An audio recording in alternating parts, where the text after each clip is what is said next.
Well, hello and welcome to another episode of Leadership in the Age of Physical AI. And we have another very special guest here today, Nick Shelton. Not only is he a great friend of mine, he's done some amazing work in the AI and tech space. He's authored multiple books of note, especially The Good Life. And I wouldn't do him justice if I introduced him. I'm going to give it to him. But he's worked at Google. He's worked on the bleeding edge of a lot of amazing tech, worked on a bunch of AI startups. Nick, tell us all a little bit more about yourself. Well, first, it's glad to be here, especially given our history. But yeah, so I started my career, some 16 years ago, starting at Google.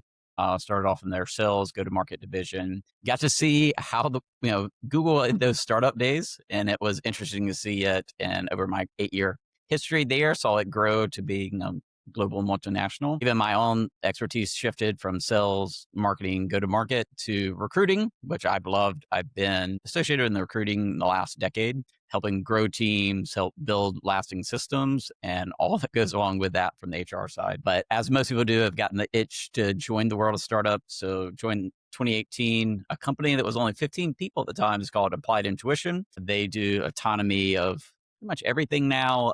Back then, there was focusing on self-driving cars. Now, a $15 billion company. And so I like to say it was some of those early people I hired that helped them get there, but more so just a wonderful team. It was great to be a part of that ride. And then I worked with a handful of other startups, some in the medical space, one that actually was advanced manufacturing, worked in batteries, and then started my own consultancy the last 2 years, really focused on AI companies very early on. And we are certainly going into a different area.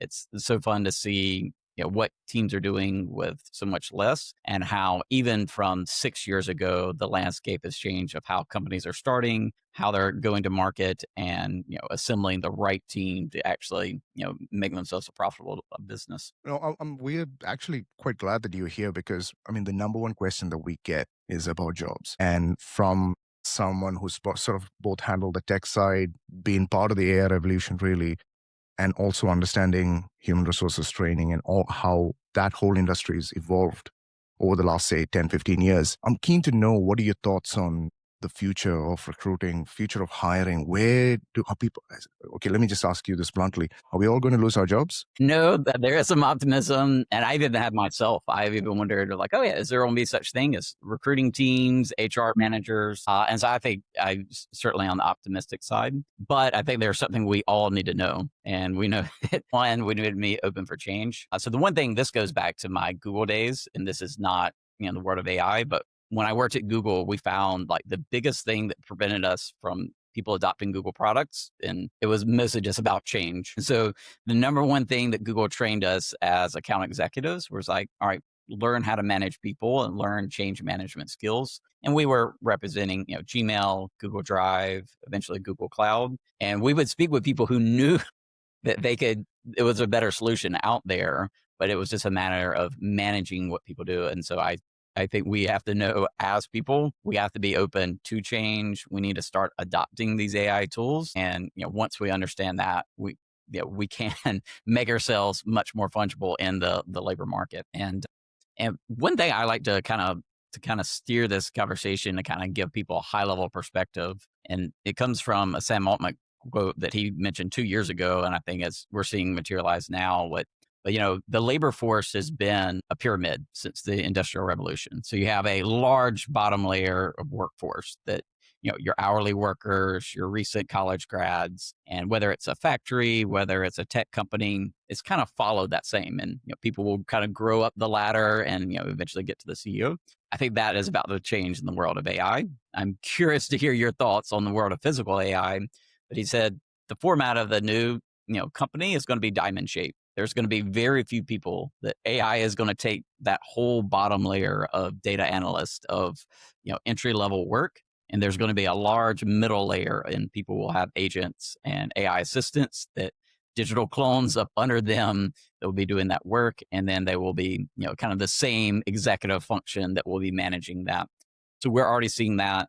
I get up here in the world of Silicon Valley startups that I think are early adopters, and they are certainly already forming that structure right now. So my first question to you is, peer of having a lens on the world of physical AI, is Is that what the world of physical AI is shaping up to be as well? Yeah, surprisingly, yes. So one of the ramifications really of how how the physical AI is changing because of AI as its core is I'll talk about the industries that we will be operating in, particularly mining, energy, and those heavy industries. We had a stack that was called the ISA 95, and that's been, that's been the gold standard for the last 50, 60 years. So basically half of a century. And everything, every product, every people is built on that pyramid scheme. And it's quite surprising that you mentioned how this pyramid is going to be flattened. And within the technical side, our fundamental prevailing theory is that that's going to be squished into a circular shape. Not, but potentially it might end up being a diamond. And there is always that synchronization between how the tech and the capacity really and people and how they join forces together. Industry 5.0 is something is a vague attempt at trying to kind of get that into play, right? So how that works for us, I mean there are multiple names for it. One of the names is called a UNS, or a unified naming system, and that unified naming system basically looks at a whole new factory as a whole network. It's just like a big data center, and tech is kind of evolving and emerging to kind of be points, or sort of, so we're calling it points in the circle, but we may, because it's such an emerging field and there's so much going on at the moment, we may end up in a place where we have a stack layer where we've got humans in a sort of say a diamond shaped formation, and then the tech stack below it in another diamond shaped formation. Vision is just such a big part of it. But again, I think sort of just coming back to the people side of things, it's been our theory, our thesis rather, that the flow is coming up because of AI, and the economies are going to expand. And especially once we get to the physical AI, once physical AI becomes a bigger thing, right? And so with physical AI becoming a bigger thing, what's going to happen is once economies expand, we don't really have enough people. So, and I'm sort of hoping that this session is more on that. We could sort of talk to training these people. What do we need? How do we need to get people skilled up for this new AI world? And that's why this whole podcast is called Leadership in the World of AI, because we think we see the future where we've got AI agents doing a lot of the sort of nitty-gritty work that was given to people before, and humans basically being the leaders for AI agents. Mhm. Yeah. And to go to your question, and you alluded to this now, like there's really two people I say that you need to worry about your job. One is the data analyst, the data entry people, and it's like AI is already there and probably already replaced your job.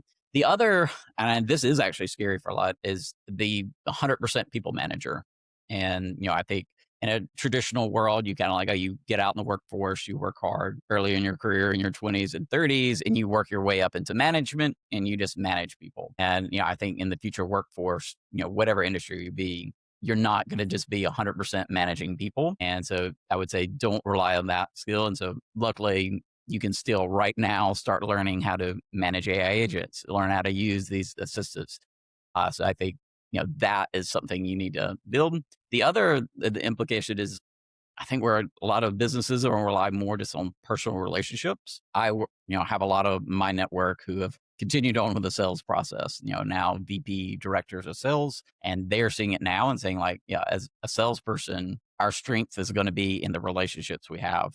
And the same way you said, like training is going to be huge. There's going to be all these new customized tools, software, AI to use, but we have to have people to, train for that. So it's more of like, who is your relationships with? If you're a trainer, who do you have that you can train that will be in that network? And so I think anyone, you need to start be building of like, who is your personal network? And that is going to be a part of your job. And I think this goes back to who we are as humans. We're supposed to have those relationships, whether business, social, or even like ourselves have gone back and friendship level almost 20 years now. No, that's so true, right? I mean, because we see this dystopian world where my agents are friends with your agents. I don't think that's going to be I don't think that's the future we want to build, because I think at a human level, those relationships are going to matter even more. But let's sort of just circling back to the whole people recruitment and what people need to upskill on, especially with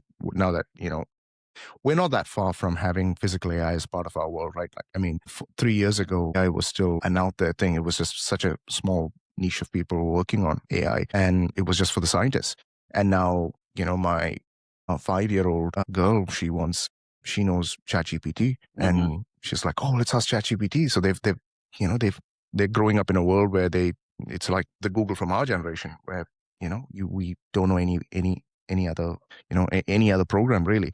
So, and physical AI, we think in the next couple of years will become such an integral part of everyone's life, right? And all the more, one of the questions that, I'm on the board of a school, and the questions that the school is asking is, what are we training our kids on? What do they need to learn? What skills do they need to learn? And coming from recruiting and understanding people in this tech, I'm keen. I am keen, and I'm sure the audience is also keen to kind of understand where are we training these people on skills, right? Mm-hmm. Yep. And I mean, my first recommendation is obviously playing around with that and like make it a part of your day and even force myself. And I use the mornings. I'm a morning person, I think like similar to yourself. And so I say like, let me force myself to integrate this. If I'm helping a company write a job description, that's great. Or creating rubrics for interviews, what makes a good profile, saying like, well, I could do this myself, but let's filter it through. And I'm getting a lot of insights, things I wouldn't have gotten even if I budgeted myself 2 hours to go in depth from there. So I think that's the first level, is just make sure it's integrated. And then, even in interviews for your next job, you can say like, oh, this is how I've used it in the past. Like, yes, it's a useful tool. The second step I recommend is learn to build. I'm not a software engineer. I did some web development back in the day. But I think this goes back to what we've had a lot of conversations about, the good life. People find satisfaction no matter if you're a creative person, whether you're an engineer, but people love to build something. And so they are tools. And so, try to develop your first app. The other day, I listened to a lot of podcasts, audiobooks, and I'm saying like, what if I could develop my own audiobook app, and let's just go through the process. So use one of the coding agents, did that learning process, had to even ask it of like, okay, where do I put this? How do I get it from the cloud to here? And it guided me through it. And so just force yourself, give yourself a couple hours on the weekend and think of something that you could build, whether it's a personal fitness tracker, whether it's a better design to a spreadsheet that you do. But I think you kind of see the joys, and you see, where I see all these software engineers that, I work with, they are working harder than ever.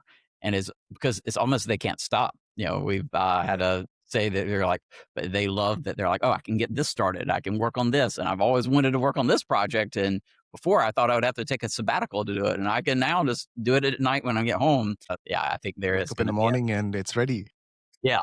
And I don't know what's happening in people's health and sleep habits, but the early adopters have seen that, and it kind of shows you like, oh, okay, we can. And obviously we don't live in a pure software world, but our life touches technology in so many ways. And I think there's just something there. So once you get that, I think people understand the potential of what it can be. And then it even kind of flips a switch of like, oh, okay, I can see how my job will be that much more productive if I can build like this and have these customized things and not waste my time on menial tasks that I don't think any of us enjoy anyways. But that's the amazing thing, right? Like, sort of mediocre code is no longer allowed.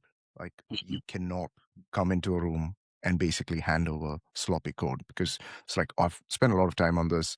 This is the best I could do. That's no longer accepted because of that, right? So all of a sudden, your quality of code, quality of your coding structure has actually come up. So that puts more pressure on the actual software engineers to deliver a higher quality product. And people who are not sort of delivering a high quality product are not going to be wanted. So that quality control is something that has to be ingrained in people's life, and teaching AI agents to kind of deliver to a level that's acceptable. I've got a couple of things that's so within Tryfecta with it. So our physical AI wings called robotics, and robotics actually has some really cool features. One of those is it's got an internal software builder. So for organizations, we no longer have to write code. So every time policy changes, generally that goes back to the CTO to kind of change systems and change software. All you do is upload the policy, and it fundamentally shifts how the software is presented to the users, or how people use software. So that interaction's changing. And the the other thing that was really cool that we rolled out yesterday was this handwriting recognition software for, incidentally, one of our vendors who asked for help with it, and they saw what we're doing and said, "Hey, we need some help with some handwriting recognition." And it was hilarious because these really poor handwritten notes, I could not read them, but the AI read them. And look at that, I can see the two in there, So, Right. and it's amazing. It's amazing what it can do. So, you know, so so it kind of fundamentally shifts how we think about, about tech, implementing tech. We needed to, like, so the sort of going back, the way to solve some of these problems was, oh, we put our fingerprint scanner in, or we put, some sort of a digital scanner in, and we've got to put all those bits and pieces. We've got to train people. Now, like, well, just give us what you've got, we'll let AI figure it out. And there's always that, and this is where there is a gap bridge between hardware and software. And I remember when I was doing my dissertation, one of the models that I'd looked at was the old Apache helicopters. And interestingly, my professor, he was actually on the team that certified the Apache helicopters. So yeah, and so he had actually taken it. So, and this is many, many, many years ago, and when software was just not as mature, and where a lot of the heavy lifting was actually on the hardware side. And so, one of the interesting things he told me, and so this is, outside, I'm sure this is declassified, was, so because the software wasn't good enough, they had to build just the the glass dome that covers the front of the Apache. And the key thing with Apache was battle management, right? So it could fly into a battle space and immediately pick up 10 or 20 threats and classify them and said, hey, I need you to focus in this order. Instead of a human basically coming in and going, oh, right, okay, trying to assess the battlefield, trying to understand what's going on there. So the software assisted the humans make better decisions, and that started a long time ago. But here's where, from a tech side, I know I'm pulling you slowly here, but I think this is quite fascinating. Because of chromatic aberration, because of how light comes into a camera sensor, they had to build it out of sapphire, and that was a $3 million back in the day, in the 1980s. $3 million glass canopy that big, So, and they actually trained it in Australia, in the middle of Australia, where they had a wide range of lights. And so the hardware needed to filter out and give a very clean image to the software to figure it out. And now I've got a $10 camera here that can do pretty much what an Apache does. So the shift is moving from hardware to software. And as humans, we've kind of trained to work on this hardware side. We physicists understand chromatic aberration, blah, blah, blah. So, and they don't, and sort of now in the future, the physics of things are not really a hindrance to us. It's just about, we could take a Perspex glass, build a better software sensor at the back end, and do as much as I could with the US Department of Defense back in the 80s. Yep. And where this really clicked for me is, I was working with a team of engineers, and they kind of gave the perspective of saying, like, all right, think about how we came with domesticated dogs. We started with wolves, and then, over hundreds of years of, breeding and all that, we have all the breeds of dogs. And it's like, oh, that's a marvel. And it even shows like what humans, us ingenuity, we can do. But they said, well, think of that as these agents and digital twins. We can do that, but we can do it overnight. We can have, through reinforcement learning, tens of thousands of cycles. We figure out, keep getting better and better. And then the next day, an agent has gone from there to a perfect at a certain task. And so I'm like, oh, okay, I understand why this is so powerful now. And, to your example of like, yeah, what takes millions is now a $10 instrument. And then what's something that we could think of theirs, like, oh, overnight, it can be just as good as you, if not better in there. So, and I know you've referenced digital twins and all that, but I think, people don't really understand what that's the potential of, if we can actually get that, and especially in the world of physical AI, of one that can think on the ground floor in a factory, in a mind, and like how changing that will be. Yeah, so we go by the motto, digital twin is dead, long live digital twins. So, I mean, I think, so especially with the way that well, we are looking at things, we've kind of have to throw, and especially when it's a new startup, we have to throw the rule book out. We've basically, so that's how the rules were written. That's how we did things. Even from my first startup 5 years ago, just realizing really quickly that we can't follow principles from there. Yeah, I've done it before. I'm going to copy it. Just doesn't exist anymore. So first principles is kind of where I'm very grateful to one of my mentors who drilled me on first principles, and that first principle thinking has changed my life really, right? And so I still think that the sort of fundamental level skill training is what we need to sort of ingrain into students, into people coming out of, so you've got sort of two waves of people. You've got people already at the fag end of their university life, school life, getting ready to get into workforce slash start businesses, start work, whatever they do, I don't think there's going to be big companies anymore. I think there's going to be much more startups and people kind of doing their own thing.